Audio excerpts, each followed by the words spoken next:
వాక్యము నుండి మత్తయి రాసిన సువార్త 7వ అధ్యాయము 3వ వచనం నుండి 5 వచనాల వరకు నేను చదువుతాను. దయచేసి మీరందరూ ఆలకించాలని మనవి చేసుకుంటున్నాను. మత్తయి రాసిన సువార్త 7వ అధ్యాయము 3వ వచనం నుండి, నీ కంటిలో ఉన్న దూలము నంచక నీ సహోదరుని కంటిలో ఉన్న నలుసును చూచుట ఎలా? నీ కంటిలో దూలముండగా నీవు నీ సహోదరుని చూచి నీ కంటిలో ఉన్న నలుసును తీసివేయమని నీ చెప్పనెలా? వేషధారి, మొదట నీ కంటిలోనున్న దూలమును తీసుకొనుము, అప్పుడు నీ సహోదరుని కంటిలోనున్న నలుసును తీసివేయటికి నీకు తేటగా కనపడును. ప్రార్థన. మహాగణుడా, గొప్ప దేవుడా, ప్రియ పరలోకమైన మా తండ్రి, మీ మాటల నుండి నీ వాక్యము నుండి మేము ధ్యానించుకొనగలుగుటకు మీ సహాయం మాకు దయచేయమని ప్రార్థిస్తున్నాం. యేసు నామములో ప్రార్థించి వేడుకొంచున్నాము తండ్రి, ఆమేన్. దేవుని యొక్క వాక్యము నుండి మనం చూసినట్లయితే దేవుని యొక్క సన్నిధిలో మన హృదయాలు మనం పరీక్ష చేసుకుంటూ ప్రభు యొక్క మాటలను మనం పరీక్షించుకుందాం. ఈ యొక్క 3వ వచనం నుండి చూసినట్లయితే, నీ కంటిలోనున్న దూలము నంచక నీ సహోదరుని కంటిలో నలుసును చూచుట ఎలా? మొదటిగా ఇక్కడ మనం చూసినట్లయితే నెంచక చూచుట ఎలా అంటూ ఉన్నాడు ప్రభు. అంటే ఈ మాటల్లో మనం పరీక్షించినప్పుడు దేవుని యొక్క వాక్యము నుండి నెంచక నీ సహోదరుని కంటిలో ఉన్న నలుసును చూచుట ఎలా? నీ కంటిలో దూలం ఉండగా నీవు నీ సహోదరుని చూచి నీ కంటిలో ఉన్న నలుసును తీసివేయమని చెప్పుట ఎలా? అలాగే వేషధారి, మొదట నీ కంటిలోనున్న దూలమును తీసుకొనుము, అప్పుడు నీ సహోదరుని కంటిలోనున్న నలుసును తీసివేయడికి నీకు తేటగా కనబడును. వాక్యము నుండి మనం గమనించినట్లయితే ప్రభు యొక్క మాటల్లో మనం పరీక్ష చేసుకున్నట్లయితే ప్రభు అంటున్నాడు కదా, నీ కంటిలోనున్న అంటే ఒకటి నెంచక అంటున్నాడు, రెండవది చూచుట అంటున్నాడు, మూడవది తీసివేయమని అని అంటున్నాడు. అంటే మొదట నీ కంటిలో ఉన్న నలుసును చూచుట, ఉందని గ్రహించుట, తెలుసుకునుట, అలాగే దాన్ని చూసి తర్వాత దాన్ని తీసివేసి అని అంటూ ఇక్కడ ప్రభువారు చెప్తున్నటువంటి మాటలు, ఎవరి కొరకు యేసు ప్రభువారు ఈ మాటలు తెలియజేస్తున్నారు, ఎవరి కొరకు ఈ మాటలు యేసు ప్రభువారు తెలియజేస్తున్నారు అనేటువంటిది మనం పరీక్షించుకున్నట్లయితే, దేవుని యొక్క వాక్యము నుండి మనం పరీక్షగా మనం అర్థం చేసుకున్నట్లయితే మన జీవితాల్లో ప్రభు మాట్లాడే మాటల్లో అర్థాన్ని, సందర్భాన్ని మనం తెలుసుకోవాలి. సందర్భంలో నుండి అర్థం వస్తుంది. అర్థాన్ని గ్రహించాలంటే ఆత్మ సంబంధముగా దేవుని యొక్క మాటలు మనం పరీక్షించుకోవాలంటే మనం ఇక్కడ చూడాలి. ప్రభు చెప్తున్నటువంటి ఈ మాటలు మనం పరీక్షించినప్పుడు దానికి ముందు అధ్యాయానికి మనం వెళ్ళినట్లయితే 6వ అధ్యాయంలో మనం చూసినప్పుడు ఇక్కడ ఉన్నటువంటి పరిసయ్యులు కానీ, యూదులు కానీ, శాస్త్రులు కానీ వారు తెలియజేసినటువంటి ఆ మాటను మనం పరీక్షించినట్లయితే ఈ వాక్యంలో సెలవిస్తున్నాడు కదా, ఆకాశ పక్షులు చూడడి, అవి విత్తవు, కొయ్యవు, కొట్లలో కూర్చుకొనవు, ఆయనను మీ పరలోకపు తండ్రి వాడిని పోషించుచున్నాడు, మీరు వాటికంటే బహుశ్రేష్ఠులు కారా అంటున్నాడు. అంటే ఇక్కడ ఉన్న పరిస్థితులు మనం చూసినట్లయితే, అలాగే 28వ వచనం మనం చూసినప్పుడు వస్త్రమును గూర్చేరను మీరు చింతింపనేలా, అడవి పువ్వులు ఎలాగూ నెదుగుచున్నవో ఆలోచించుడి, అవి కష్టపడవు, వడకవు, ఆయనను తన సమస్త వైభవంతో కూడిన సొలొమోను సైతము అంటున్నాడు. అంటే ఈ వాక్యంలో మనం పరీక్ష చేసినప్పుడు ప్రభు మాట్లాడుతున్న ఈ మాటల్లో మనం చూసినప్పుడు ప్రభు చెప్తున్న మాటలు మనం గ్రహిస్తే అయితే అక్కడ ఉన్నటువంటి వారు ఈలోక సంబంధమైనటువంటి ఆహారము లేక ఈలోక సంబంధంగా ఏ విధంగా బ్రతకాలి, ఏ విధంగా జీవించాలి అనుకున్నటువంటి ఆ పరిస్థితులు ఇక్కడ మనం చూస్తున్నాం. అయితే యేసు ప్రభువారు మాట్లాడుతున్న మాటలు ఏంటంటే అట్లా మాట్లాడుతూ కాబట్టి మీరు ఆయన రాజ్యమును, నీతిని వెదకండి. కాబట్టి ఈ లోక సంబంధమైన ఆహారము కానీ, దేహము కానీ, వస్త్రము కానీ, స్వస్థతలు కానీ అలాగే అన్నిటినీ దేవుడు ఇవ్వగలడు అని అంటూ దేవుడు ఆ సందర్భాల గురించి మాట్లాడుతున్నప్పుడు అంటే యూదులు కానీ, పరిసయ్యులు కానీ, శాస్త్రులు కానీ దీని గురించి ఎక్కువగా ప్రస్తావిస్తున్నటువంటి సందర్భంగా మనం పరిశీలిస్తాం. ప్రియమైన దేవుని బిడ్డలారా, ఈ మాటల్లో మనం చూసినప్పుడు వాక్యాన్ని వింటున్నప్పుడు, వాక్యాన్ని గ్రహిస్తున్నప్పుడు నేను ముందుగా చెప్పినట్లుగా సందర్భముల నుండి ఒక మంచి అర్థాన్ని మనం గ్రహించగలం. 2000 సంవత్సరాల కిందట యేసు ప్రభువారు ఎన్నో ఉపమానాలు చెప్పారు. అలాగే ఉపమానాల్లో మరి అనేక ఎంతో అర్థాన్ని కూడా యేసు ప్రభువారు మనకు తెలియజేసినట్లుగా వాక్యాన్ని మనం చూస్తాం. అలాగే ప్రభువు నమ్ముకున్నటువంటి మనము, దేవుణ్ణి గ్రహించేటువంటి మనము మరి ఉపమానాలు లేకుండా ఏది కూడా యేసు ప్రభువారు వారికి బోధించలేదు, కానీ ఉపమానాలతో ఎంతో అర్థాన్ని యేసు ప్రభువారు వారికి తెలియజేశారు. అట్లా మాట్లాడుతూనే ఒక మాటలో చెప్పాలంటే కొన్ని సామెతలు కూడా బైబిల్ గ్రంథంలో వాడబడ్డాయి. అయితే ఆ సామెతలు మరి యూదుల మధ్యలోను, గ్రీసు దేశస్తుల మధ్యలోను, గ్రీక్ మాట్లాడే వారి మధ్యలోను, అలాగే మరి హరబ్బుల మధ్యలో ఎన్నో వాడుకున్నటువంటి సామెతలు మనం చూస్తాం. అందులో కొన్ని సామెతలు అందులో ఉన్న సామెతలు మనం గమనించినట్లే మొట్టమొదటి సామెత ఏంటంటే మరి హరబ్బుల్లో, యూదుల్లో, అలాగనే మరి ఆ మనుషుల మధ్యలో లేకుంటే గ్రీకుల మధ్యలో ఉన్నటువంటి ఆ యొక్క సామెతను ఇక్కడ యేసు ప్రభువారు వాడినట్లుగా మనం చూస్తాం. ఏంటి ఆ సామెత? నీ కంటిలోనున్న దూలము నెంచక నీ సహోదరుని కంటిలో నలుసును చూచుట ఎలా? నెంచకుండా మొదట నీ కంటిలో ఉన్నటువంటి దూలము నెంచక నీ సహోదరుని కంటిలో ఉన్నటువంటి నలుసుని ఎంచుట ఎలా?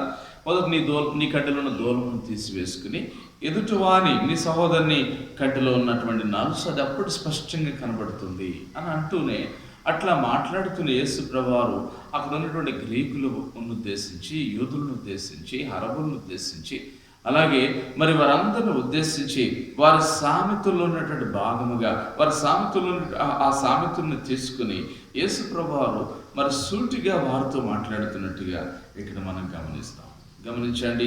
మొదటి విషయం ఏంటంటే నీ కంటిలో దూలము నీవు నెంచక అని అంటున్నాడు. అంటే ఇక్కడ మనం గమనించాలి. మొదటి సామెతలు మనం గమనించినప్పుడు అయితే ప్రభు విశ్వాస జీవితంలో, మన వ్యక్తిగత జీవితంలో, ఆత్మీయ జీవితంలో మనలో ఉన్నటువంటి ఆ యొక్క బలహీనమైనటువంటి స్వభావం, మనలో ఉన్నటువంటి ఆ యొక్క లేకుంటే మనకి కనబడినటువంటి ఆ యొక్క విషయాలు ఇతరులు కనబడట్లేదు కదా, ఇతరులు చూడనటువంటి ఆ స్వభావాలను మనం అయితే ఇతరులు చూస్తున్నారేమో అని చూసిన వారికి తెలియదేమో అని మనం అనుకుంటాం. కానీ ప్రభు పరలోకం నుండి చూసేటువంటి ఆయన అంతా ఎరిగిన వాడిగా మనం చూస్తాం. అయితే ప్రభు మన జీవితాల్లో అనేక సందర్భాలు మనం గమనించినప్పుడు విశ్వాస జీవితంలో మనుషులు చూడలేదు కదా, వారికి తెలియదు కదా అని మనం ఆలోచిస్తాం. కానీ దేవుని యొక్క సన్నిధిలో విశ్వాస జీవితంలో మనం దీన్ని పరీక్షించుకున్నప్పుడు దేవుడు మరి అంతటిని చూచేవాడు. అయితే నీ మీద కనుదృష్టి పెట్టి నీ మనసును చూసేవాడు, నీ అంతరంగాన్ని చూసేవాడు నీ దేవుడు. కాబట్టి మొదటి సామెతలో భాగముగా అయితే యూదులతో మాట్లాడుతున్నాడు. వేషధారి అంటున్నాడు. అంటే వారు వేషధారులు అనేటువంటి సందర్భాన్ని వారికి గుర్తు చేస్తున్నాడు యేసు ప్రభువారు. మరి 6వ అధ్యాయం అంతా కూడా వేషధారి ఎట్లుంటాడు, అలాగే నిజంగా ప్రార్థించేవాడు, నిజంగా ధర్మం చేసేవాడు, నిజంగా దేవుని సన్నిధిలో ఉపవాసం ఉండేవాడు ఎట్లుంటాడో దాని గురించి వ్రాయబడింది. అలా మాట్లాడుతూ అదే సందర్భంలో ఉన్నటువంటి మరి ప్రభువారు మరి వేషధారులైనటువంటి యూదుల్ని గూర్చి, గ్రీకులను గూర్చి, అక్కడ ఉన్న హరబ్బులను గూర్చి, అలాగే మరి అనేక మంది పరిసయ్యులను గూర్చి, శాస్త్రులను గూర్చి యేసు ప్రభువారు చెప్తూ మొదట నీ కంటిలో ఉన్న దూలాన్ని తీసివేయండి, మొదట నీ కంటిలో ఉన్న దూలం తీసివేసుకుని ఎదుటివాని కంటిలో ఉన్నటువంటి నలుసును అప్పుడు మీకు స్పష్టంగా కనబడుతుంది కదా అని అంటున్నాడు. సో ఇక్కడ మనం చూసినట్లయితే ప్రభు అంటున్నాడు అయితే వేషధారి అంటే this probe speaks the hypocrisy, అంటే వేషధారి అని అంటున్నాడు. అట్లాంటి 5వ వచనంలో వేషధారి మొదట నీ కంటిలోనున్న దూలమును తీసివేసుకును, అప్పుడు నీ సహోదరుని కంటిలో ఉన్నటువంటి నలుసును తీసివేయడానికి నీకు తేటగా కనబడును. ఎదుటి వ్యక్తిలో ఉన్న తప్పులు వెతకాలంటే, అవి స్పష్టంగా కనిపెట్టాలంటే, వాటిని కనుగొనాలంటే మొదట నీలో ఉన్నటువంటి ఆ యొక్క దూలమును లేక ఆ బలహీనతను, లేకుంటే మరి నీ తప్పులను సరి చేసుకోకుండా, నీ బలహీనతను సరి చేసుకుండా, నీ యొక్క ఆ భక్తిహీనతను సరి చేసుకోకుండా, మరి ఇహలోక సంబంధమైన వాటిని మనం చూడకుండా, అయితే మరి ఎవరో దేని గురించో ఇతరులలో ఉన్నటువంటి తప్పులు వారిలో మనం ఎంచడం కాదు, కానీ దేవుని యొక్క సన్నిధిని మనం చూసినప్పుడు దేవుడు సూర్యుడును కేడుమునైనాడని వాక్యములో మనం చూస్తాం.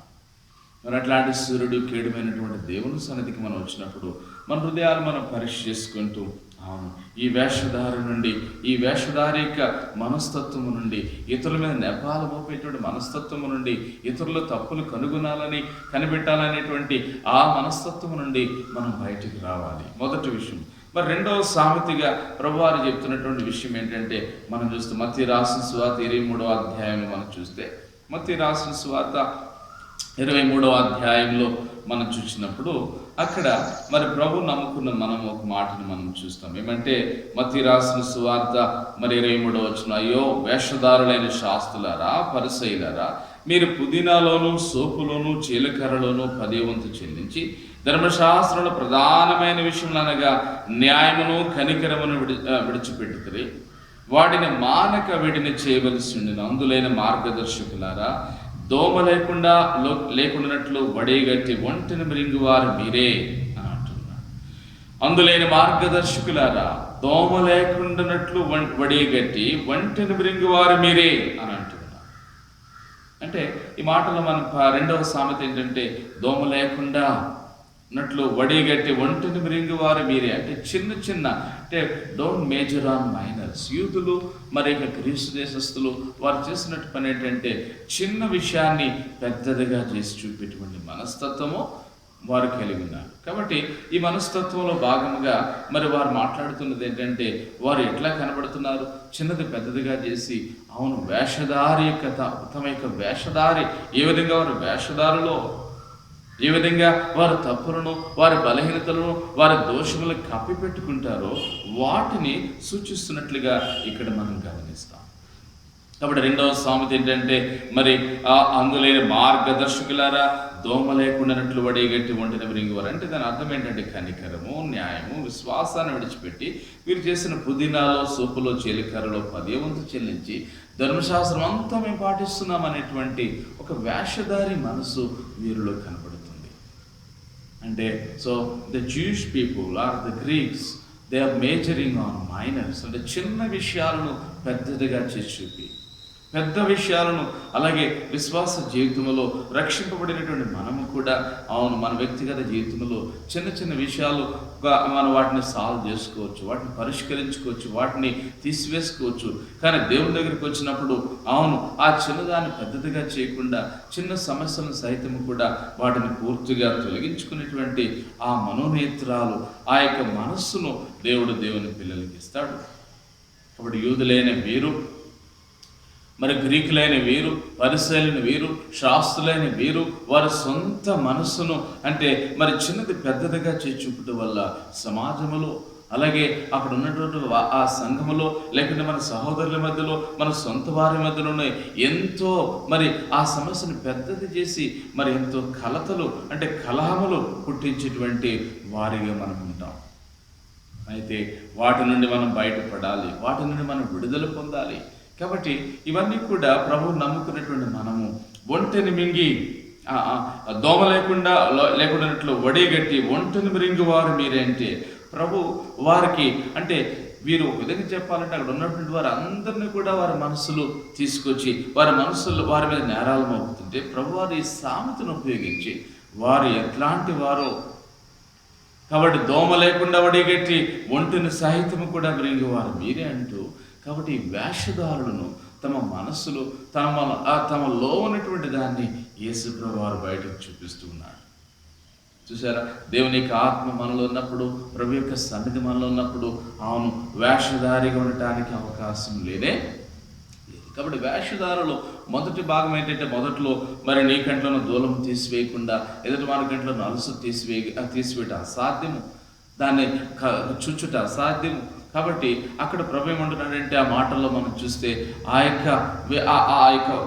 మాటల్లో మనం చూసినప్పుడు వేషధారి అని అంటూనే, అయితే దాంట్లో రెండో భాగముగా ప్రభు అంటున్నాడు కదా, అయితే న్యాయమును కనికరమును విశ్వాసమును విడిచిపెట్టిరి.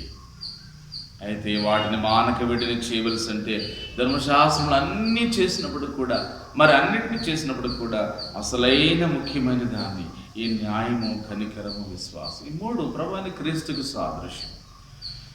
ఈ మూడు న్యాయాన్ని, అవును చట్టాన్ని సిలువలో యేసు ప్రభువారు నెరవేర్చారు. మన మీద ఉన్నటువంటి రుణమును, పాపమును, ఆ ద్వేషమును, విధిరూపకమైన ఆజ్ఞలను పూర్తిగా అన్యాయపు తీర్పు పొందినప్పటికి కూడా అయితే పాపి పక్షమున న్యాయం చేసిన వాడు యేసు ప్రభు. అలా కనికరం అంటే పాపి ఎడల యేసు ప్రభువారు కనికరం చూపారు. అలాగే మూడవది విశ్వాసం అంటే అవును ఆ యేసు ప్రభునందు విశ్వాసం మనం ఉంచినప్పుడు గొప్ప రక్షణ, విమోచన, పరలోకానికి మనం వెళ్ళటానికి దేవుడు మనకు సహాయం చేస్తాడు. కాబట్టి దోమని వడిగట్టి, దోమ లేకుండానట్లు వడిగట్టి, ఒంటిని విరిగి వారు మీరే అంటే కనికరమును, విశ్వాసమును, అలాగనే మరి ఆ యొక్క ఆ ప్రభు యొక్క ఆ విశ్వాసమును విడిచిపెట్టి, వాటిని న్యాయమును, కనికరమును, విశ్వాసమును విడిచిపెట్టి మీరు వీటన్నిటినీ చేస్తున్నారే, అసలైనవి అంటూ ప్రభు వారు వారికి తెలియజేస్తున్నారు. So you must bother about your own major parts. పెద్ద విషయాలు ఏవైతే ఉన్నాయో, ఏవైతే అంటే ఎవరి పెద్ద విషయాలు ఏంటి? పెద్ద విషయాలంటే అవును న్యాయము గల ప్రభు, కనికరం గల ప్రభు, ఏ ప్రభువునందు మనం విశ్వాసం ఉంచగలమో ఆ ప్రభువుని గురించి మాట్లాడుతున్నాడు. ఇక మూడవ సామెత మనం చూసినట్లయితే ప్రభు అంటున్నాడు కదా, గుడ్డి పరిసైడా గిన్నెయు పళ్ళెము వెలుపల శుద్ధి ఎగినట్లు ముందు వాటి లోపల శుద్ధి చేయము.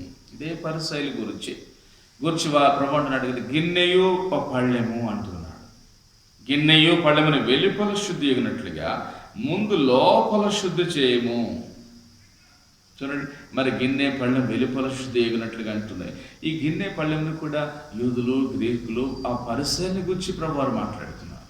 ఆ దూలమును గురించి కూడా పరిసైని గురించి ప్రభు మాట్లాడుతున్నాడు.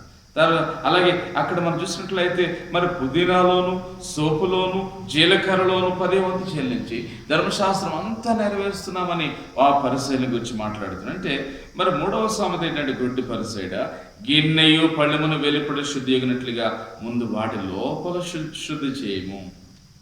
అంటే ప్రభు చెప్తున్న ఈ మాటల్లో మరి గిన్నె పళ్ళెం అంటే అవును ఓ గుడ్డి పరిసైడా, ఓ గుడ్డి యూదుడా, ఓ గుడ్డి మరి ఆ గ్రీకుడా, నువ్వు చేసేటువంటి పని ఏంటంటే నువ్వు గ్రహించాల్సింది ఏంటంటే గిన్నె వెలుపల కడగటం కాదు, లోపల కడగాలి. So the inward cleansing is much more better than the outward cleansing. ఎందుకంటే వారు బయట అంటే ఎదుటివారి యొక్క కంటిలో ఎదుటివారి యొక్క కంటిలో నలుసును వెతుకుతున్నారు, తప్పిదములు వెతుకుతున్నారు. కానీ వారిలో వారు చేసే పెద్ద తప్పిదములు, వారు చేసేటువంటి వారి జీవితంలో ఉండేటువంటి తప్పిదములు అవి వారు గ్రహించలేకపోతున్నారు. చూడండి, కాబట్టి అంటే ద ఇన్వర్డ్ క్లెన్సింగ్ అంటే అంతరంగ పరిశుద్ధతను, ఆంతర్యమును అంటే గిన్నె లోపల. కాబట్టి మీరు గిన్నె వెలుపల కడిగి మరి లోన శుద్ధి చేయనట్లుగా మీరు ఎట్లయితున్నారంటే ఈ యూదులను గురించి వారి వేషధారి వారి యొక్క ముసుగు వేసుకున్నటువంటి దాని గురించి ప్రభు వారికి చూపిస్తూ ఉన్నారు. ఇక మూడవదిగా మనం చూసినట్లయితే అలాగే ప్రభు అంటున్నాడు, అదే కింద మాటలు మనం చూసినప్పుడు ప్రభు ఏం చెప్తున్నాడు అంటే పరిచయాలను గురించి, శాస్త్రుల గురించి, యూదుల గురించి ఏం మాట్లాడుతున్నాడంటే ప్రభు అంటున్నాడు కదా, మీరు సున్నము కొట్టిన సమాధులు. 27వ వచనం, అయ్యో వేషధారులైన శాస్త్రులారా, పరిసయ్యులారా, మీరు సున్నము కొట్టిన సమాధులను పోలి ఉన్నారు. అవి వెలుపల శృంగారముగా ఆగపడును గాని లోపల చచ్చిన వారి ఎముకలతోనూ సమస్త కల్మషముతో నిండి ఉన్నవి. ఇక 4వదిగా మనం చూసినట్లయితే ప్రభు ఇక్కడ మాట్లాడుతున్నటువంటి ఈ మాటలు మనం పరీక్షించినట్లయితే అవును ప్రభు చెప్తున్నాడు, అయితే సున్నము కొట్టిన సమాధులు, ఓ శాస్త్రులారా, పరిసయ్యులారా, మీరు సున్నము కొట్టిన సమాధులు అంటున్నాడు. అంటే ఇక్కడ మరి వారి యొక్క వేషధారణను ఇంకా కాస్త లోతుగా తెలియజేస్తున్నాడు యేసు ప్రభువు. The deeply their hypocrisy is something exposing by the Lord Jesus Christ. యేసు ప్రభువారు వారి యొక్క లోపల ఉన్నటువంటి, అంతరంగంలో ఉన్నటువంటి, రహస్యంగా ఉన్నటువంటి, దాగి ఉన్నటువంటి ఆ యొక్క వేషధారి లేకుంటే ఆ లోగుట్టును దేవుడు బయటకు తీసి అంటున్నాడు కదా, మీరు సున్నము కొట్టిన సమాధులు. This is an other proverb. అంటే గ్రీకులు మరి యూదుల మధ్యలో, అలాగనే మరి పరిసయ్యుల మధ్యలో, మరి అక్కడ ఉన్నటువంటి వారి మధ్యలో వారు వాడేటువంటి మరొక సామెత ఏంటంటే మీరు సున్నము కొట్టిన సమాధులు. అయితే సున్నము కొట్టిన సమాధి లోపల ఏ విధమైతే కల్మషము, ఎముకలు, వాసన అంతా ఎట్లయితే సమస్త కల్మషం ఎట్లయితే ఉంటుందో, the lord is saying man is a person deeply a sinner. Richard అంటే మనుషుడు మరి his condition is sinful. Man at his best is sinful. అంటే తన యొక్క సమస్తమైనటువంటి తను చేసే సమస్త పని విషయంలో ఎంత మనం పరిశుద్ధంగా ఉన్నప్పటికీ కూడా మనం పాపులమే. ధర్మశాస్త్రాన్ని పాటించినప్పటికి కూడా, మనం ధర్మశాస్త్రాన్ని నెరవేర్చినప్పటికి కూడా, ఒకవేళ దాన్ని చేయగలిగినప్పటికి కూడా, ఎంత నిష్ఠగా మనం ఉన్నప్పటికి కూడా, అయినా సున్నము కొట్టిన సమాధులే ఆదాము నుండి పాప మనలో ఉన్నదని చెప్తూనే ఈ యొక్క శాస్త్రులు పరిసలు యూదుల గురించి ప్రభు చెప్పే మాట ఏమిటంటే, ఆయన చెప్తున్నాడు కదా, మీరు సున్నము కొట్టిన సమాధులు. కాబట్టి మరి మీరు బయటేమో చక్కగా కనబడుతున్నారు, చూసేవారికి ముచ్చటగా కనబడుతున్నారు, అందుకని శృంగారముగా అని అంటున్నాడు అక్కడ. 27వ చూసి అవి వెలుపల శృంగారముగా కనబడును కానీ లోపల చచ్చిన వారి ఎముకలతో సమస్త కల్మషముతోనూ నిండి ఉన్నవి. సమస్త కల్మషం. కాబట్టి యూదులరా, శాస్త్రులరా, పరిసయ్యులరా అని అంటూనే ఈ రోజున మన జీవితంలో కూడా లోనున్నటువంటి వేషధారణ మనం బయటకు తీసుకోకుండా, అయితే మన తోటి వారిని దృష్టిలో పెట్టుకుని మన సంఘములు కానీ, మన కుటుంబములు కానీ, మన తప్పిదములు, మన బలహీనతలు, మన లోపాలు అవి సరి చేసుకోకుండా ఇతరులలో ఉన్నటువంటి తప్పిదాలు మనం వెదుగుతాం. కాబట్టి అట్లా మాట్లాడుతూనే ఈ సమాధి, మీరు సున్నము కొట్టిన సమాధులు, మీరు వెలుపలు కడుగుతున్నటువంటి గిన్నెయు పళ్ళెము అంటున్నాడు. అలాగనే మీరు మరి సోపులోను పుదీనాలోను జీలకర్రల దశంభాగం తీసి దేవునికి న్యాయమైన కనికరము మీరు విశ్వాసను పాటించట్లేదు. కాబట్టి మీరు దోమను వడిగట్టి, అంటే చిన్నగా ఉంటుంది దోమ, చిన్న కీటకాలను సైతం కూడా వడిగట్టి వాటిని చేసి, అయితే అంటున్నాడు కదా, ఒంటెలను సైతం రింగువారు మీరే. పైకేమో అంత నిష్ఠగా కనబడుతున్నట్టున్నారు, ధర్మశాస్త్రాన్ని పాటించేవారు ఉన్నారు, అయితే ఒంటెను సహితం కూడా మృంగువారంటే అవును సమస్తము. అంటే మీలో దూలం పెట్టుకుని, మీలో కపటం పెట్టుకుని, మీలో ద్వేషం పెట్టుకుని, మీలో అనేకమైన పాపములు దోషాలు పెట్టుకుని ఇతరులో తప్పిదాలు మనం వెలుగుచున్నాం. చూడండి, ప్రభు అట్లా మాట్లాడుతూనే నీ కంటిలో దూలం నెంచక నీ సహోదరుని కంటిలో నలుసుని చూచుట ఎలా? కాబట్టి ఇన్ని తప్పిదాలు మనం పెట్టుకుని, ఇన్ని లోపాలు మనలో పెట్టుకుని, ఇన్ని ప్రశ్నార్థకమైనటువంటి గూఢార్థమైనటువంటి ఒక డిటెక్టివ్ లాగా మన జీవితాల్లో మనం జీవిస్తూనే, కానీ బాహ్యముగా మనం ఇతరులకు మంచిగా కనబడేటట్లు మనం కనబడుతున్నాం. కానీ but how the lord is questioning about our own heart. మన యొక్క సొంత హృదయాన్ని దేవుడు ప్రశ్నిస్తున్నాడు. ఏమనంటే, నువ్వు దూలానవి, కాబట్టి అది ఎవరికీ కనబడట్లేదు, ఎదుటివాని కంటిలో నలుసును ఎట్లా వెతకగలవు అంటూ ఉన్నాడు.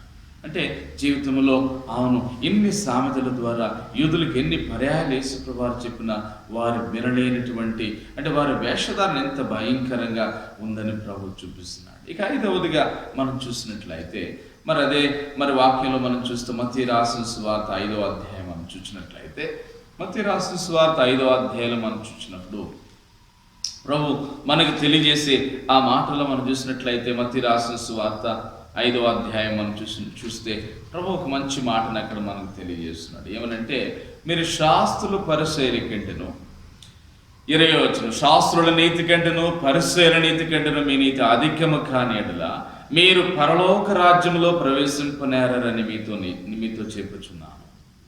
అంటే ఇక్కడ శాస్త్రుల గురించి, యూదుల గురించి, పరిసయ్యుల గురించి అంటున్నాడు. శాస్త్రుల నీతి కంటెను పరిసయ్యుల నీతి కంటెను మీ నీతి అధికము కాని యెడల, అంటే ప్రభు వారిలో లేని దాన్ని వారికి చూపిస్తున్నాడు, వారికి అర్థం కాని దాన్ని వారికి అర్థం చేస్తున్నాడు. ఆలోచించండి. కాబట్టి మనమే అర్థం చేసుకోవడానికి మన సమయం అంతా హెచ్చించినా కానీ అది సరిపోదు.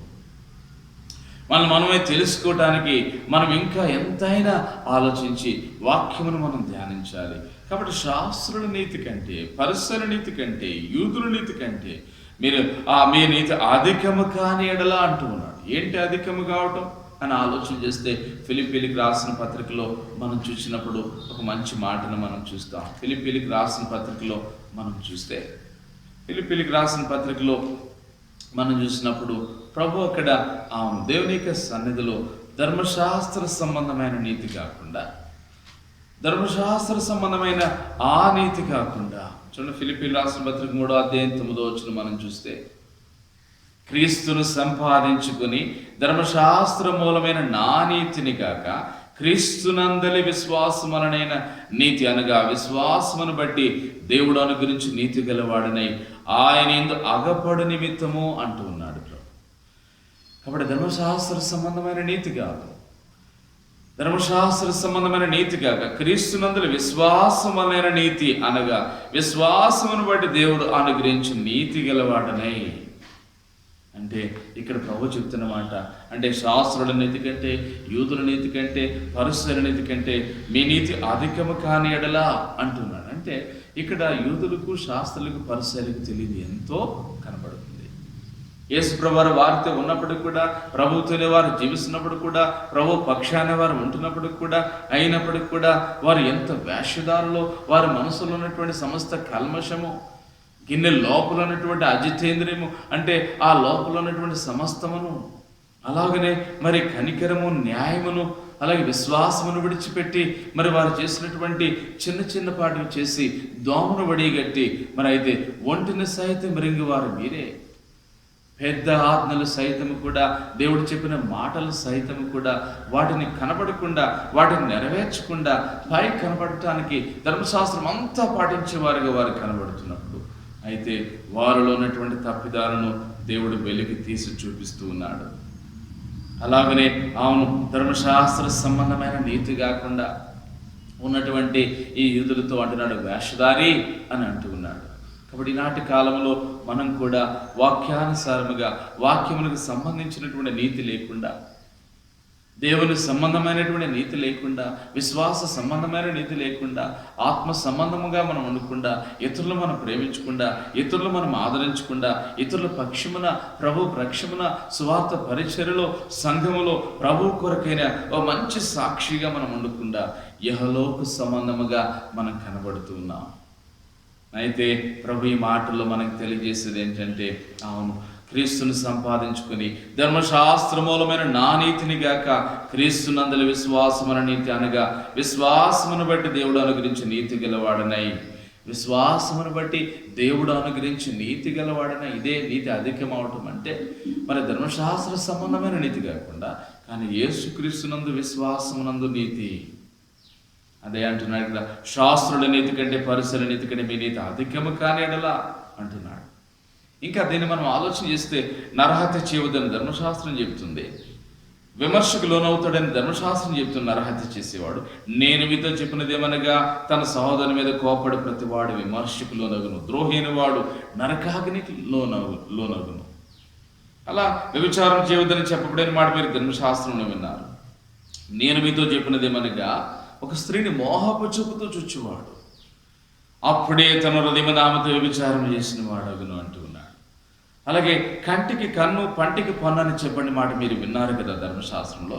నేను మీతో చెప్పినదేమనగా దుష్టుని దినపక నిన్ను కుడి చెంప మీద కొడితే నీ ఎడమ చెంప కూడా త్రిప్పుము. అంటే మరి ధర్మశాస్త్రం చెప్పేది ఒకలా ఉన్నట్లయితే, కానీ క్రీస్తునందు అంటే the anti covenant, the new testament is much higher than the old testament, old covenant. The New Testament is much broader than the Old Testament, Old Covenant. The New Testament grace of law, అంటే ఆ కొత్త నిబంధన చట్టం కింద ఉన్నటువంటి కృపాయుగం ఏదైతుందో, that is more precious, more broader than the old testament, old covenant. అంటే నూతన చట్టము, నూతన నిబంధన, నూతన ఆ క్రీస్తు యేసు కాడి కింద వచ్చేటువంటి కృప much higher than the old covenant అని అంటున్నాడు. The new covenant is more high, excellent than the old covenant. The new covenant is complete, but whereas the old covenant is incomplete. అంటే నూతన నిబంధన సంపూర్ణము చేయబడింది, అయితే పాత నిబంధన లోపము గలదిగా కనబడుతుంది. కాబట్టి ఇక్కడ ఐదవదిగా మరి ఆ యూదుల్లో ఉన్నటువంటి ఆ యొక్క వేషధారి యొక్క లోనున్నటువంటి ఆ గుట్టును యేసు ప్రభువు వారు బయటకు తీస్తూ ఉన్నారు. ఇక చివరిగా ఆరవదిగా మనం చూసినట్లయితే, మనం గమనిస్తాం కదా. ప్రభు నమ్ముకున్నటువంటి మనము అయితే ధనవంతుడు పరలోక రాజ్యంలో ప్రవేశించుట కంటే సూది బెజ్జములో ఒంటి దూరట సులువు. ఇది 6వ సామెత మనము చూస్తాం. 6వ సామెతను మనం చూస్తున్నాం. ఏంటి 6వ సామెత అని అంటే, అవును, ప్రభువారు ఒక అధికారి వచ్చి ప్రభు దగ్గరికి వచ్చి, ప్రభువా, నేను నిత్య జీవంలోనికి వెళ్ళాలంటే నేను ఏం చేయాలి అని అంటూ ఉన్నాడు. పరలోకానికి వెళ్ళాలంటే నేను ఏం చేయాలని అంటున్నప్పుడు యేసు ప్రభువారు చెప్పారు, పరలోకానికి వెళ్ళాలంటే అవును ధర్మశాస్త్రం ఉంది కదా, ధర్మశాస్త్రాన్ని పాటించమని చెప్పినప్పుడు ఆయన చేసిన పని ఏంటి? నేను చిన్నప్పటి నుంచే వ్యభిచారం చేయను, అన్యాయం చేయను, అక్రమం చేయను, ఈ ఆజ్ఞలన్నీ బాల్యము నుండి నేను పాటిస్తున్నానని అంటూ ఉన్నాడు. అప్పుడు ప్రభు అంటూ ఉన్నాడు కదా, అయితే నీ దగ్గర ఉన్నటువంటి సమస్తమైనటువంటి అయితే ఇవన్నీ నువ్వు పాటిస్తున్నప్పటికి కూడా అయితే ఒకవేళ యేసుక్రీస్తు నీ దగ్గర ఉన్న ఆస్తంతకు నమ్మేసి నన్ను వెంబడించుము అంటున్నాడు. అప్పుడు వెంటనే ఆ ధనవంతుడు చిన్నబుచ్చుకొని హేళనగా చేసుకుని తను ఆలోచన చేసుకుని తను చేసిన పని ఏంటంటే, అయితే మరి వెంటనే చిన్నబుచ్చుకుని వెళ్ళిపోతాడు. అంటే తన దగ్గర ఉన్న ఆస్తంతని ధనవంతుడు కనుక మరి అవన్నీ అమ్మివేసి నన్ను వెంబడించమని ప్రభు చెప్పిన దానికి ఆయన చేసిన పని ఏంటంటే హేళనగా చిన్నబుచ్చుకుని వెళ్ళిపోతున్నట్లుగా ఆయన కనబడుతున్నాడు. అంటే దీన్ని బట్టి మనం గమనించాలి, ప్రభువు నమ్ముకున్నటువంటి మనము విశ్వాస జీవితంలో దేవుణ్ణి కలిగి ఉన్న మనం అయితే వెంటనే అర్థం చేసుకోవాల్సింది ఏంటంటే, ప్రభు చెప్తున్నాడు కదా, ఆ ధనవంతుడు వెళ్ళిపోవటం చూసి ఒక సామెతను ప్రభు చెప్తున్నాడు. మరి ఏమని సామెత చెప్తున్నాడు? ధనవంతుడు పరలోక రాజ్యములో ప్రవేశించుట కంటే సూది బెజ్జములో దూరుట సులువు, ఒంటె దూరుట సులువు అంటూ ఉన్నాడు.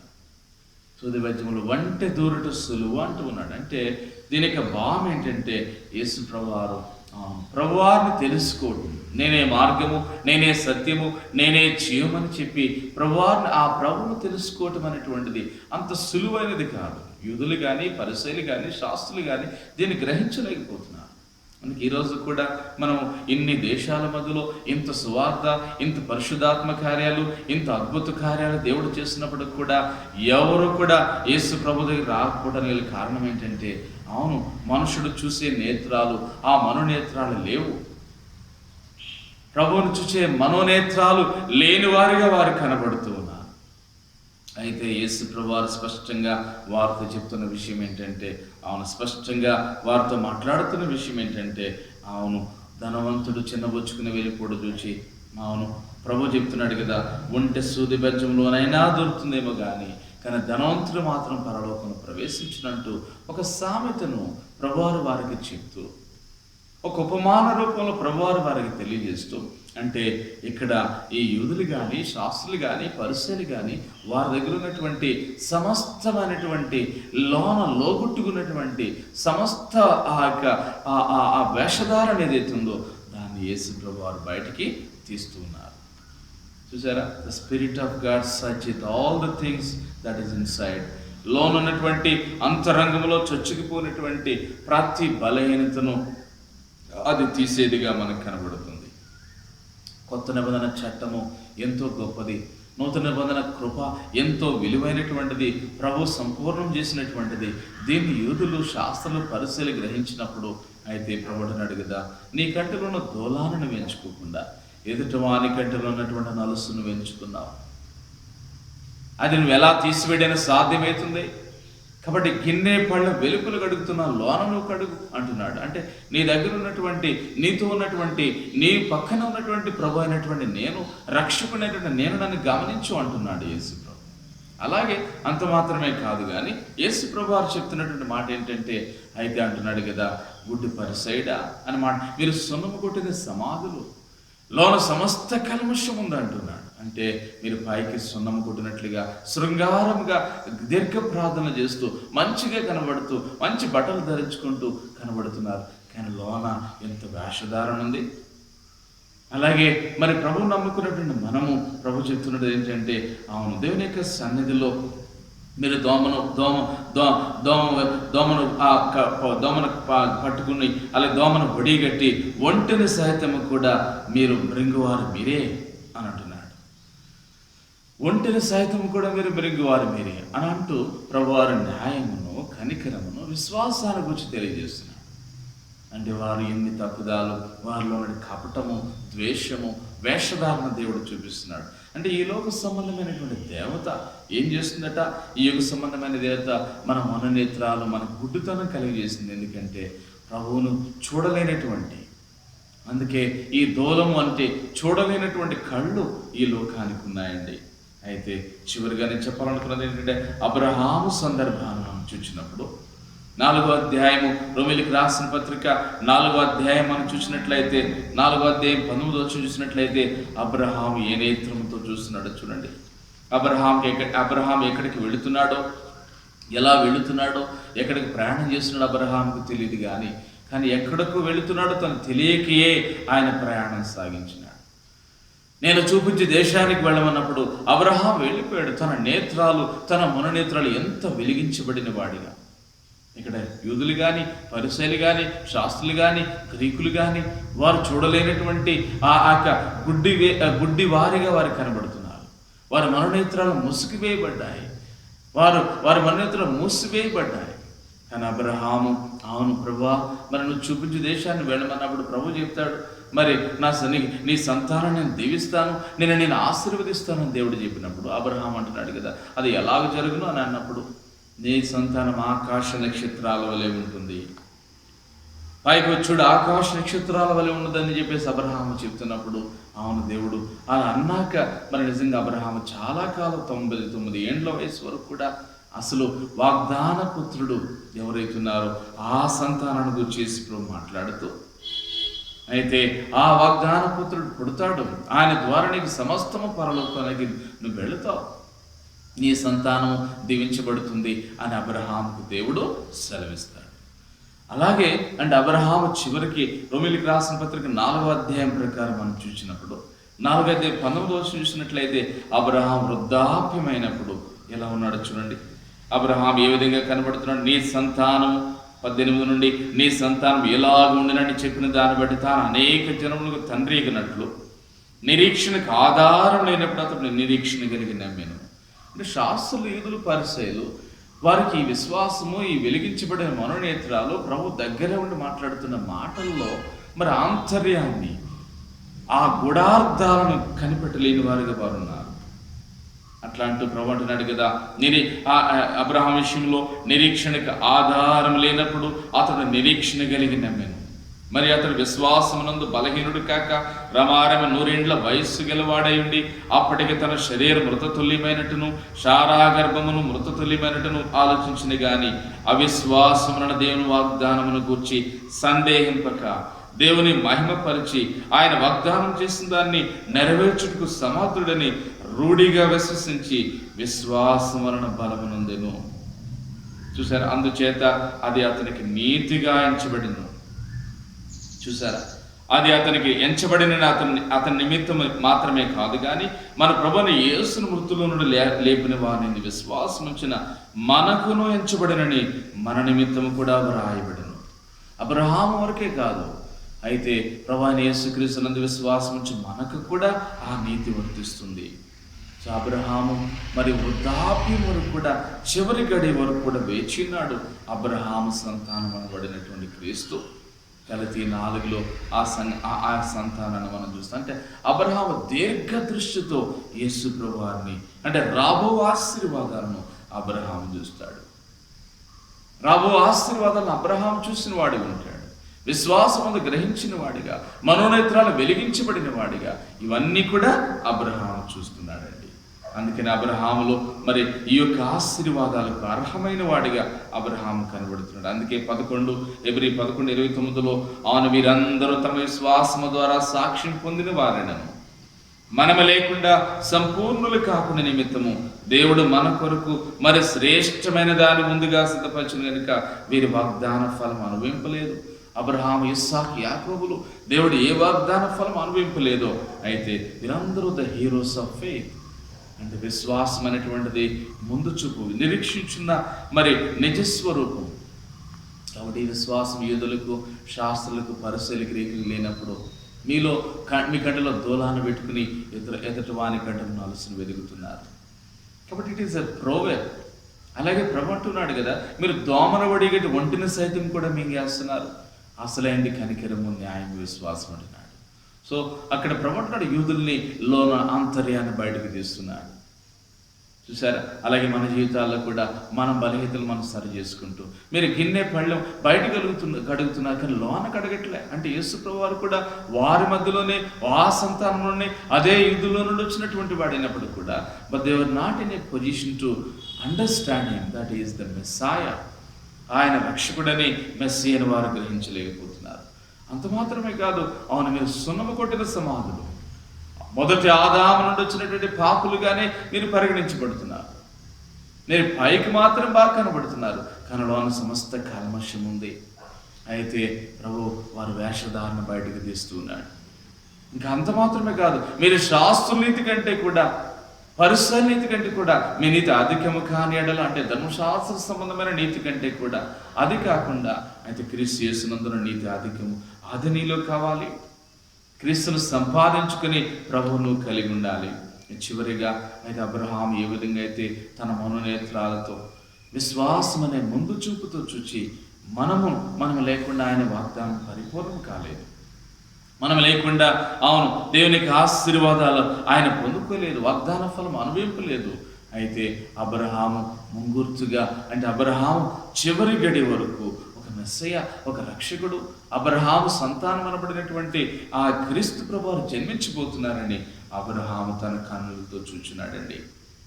అయితే ఇక్కడ మరి మనం గమనించుకున్నట్లుగా 7వ అధ్యాయం మూల వాక్యంలో నీ కంటిలో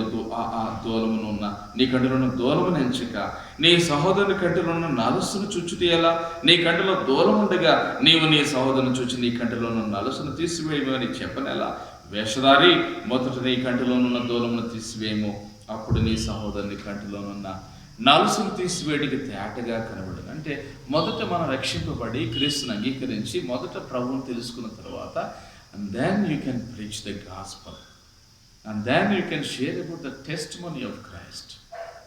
క్రీస్తు సువార్తను ఇతరులకు తెలియజేసి, ఇతరులకు అర్థం చేసి, ప్రభువుని రక్షకుడిగా మనం తెలుసుకుని ఆయన్ని ఇతరులకు పరిచయం చేయాలి. ప్రభువు నేను వాడుకోవాలి, ప్రభువు నువ్వు గ్రహించాలంటే అయితే మొదటి నీలో లోనున్నటువంటి కపటము, ద్వేషము, వేషధారణ, బలహీనత వీరందరినీ కూడా బయటికి తీసేసి ప్రభు సన్నిధికి వచ్చి, అవును ప్రభువా నా హృదయాన్ని సరిచేసుకుంటాను, నా ఆంతర్యాన్ని సరిచేసుకుంటానని చెప్పి మనం ప్రార్థన చేసినప్పుడు మనల్ని, మన కుటుంబాన్ని దేవుడు దీవిస్తాడు. దేవుడి మాటలు దీవించుగాక. గొప్ప దేవుడా, ప్రియ పరలోకమైన మా తండ్రి, నీ వాక్యము కొరకే స్తోత్రాలు. నేను వాక్య నాలమాల ఫలింపు దయచేయమని తండ్రి, మీ వాక్యము ద్వారా మా హృదయాలు కట్టుకొని మా ఆంతర్యాన్ని మేము సరి చేసుకోవడానికి సహాయం దయచేయమని ప్రార్థిస్తున్నాం. ప్రభు అందరి మాటలు ఆలకించినట్టు వారిని మీరు ఆశీర్వదించమని యేసు నామములో ప్రార్థించి వేడుకొంచున్నాము తండ్రి.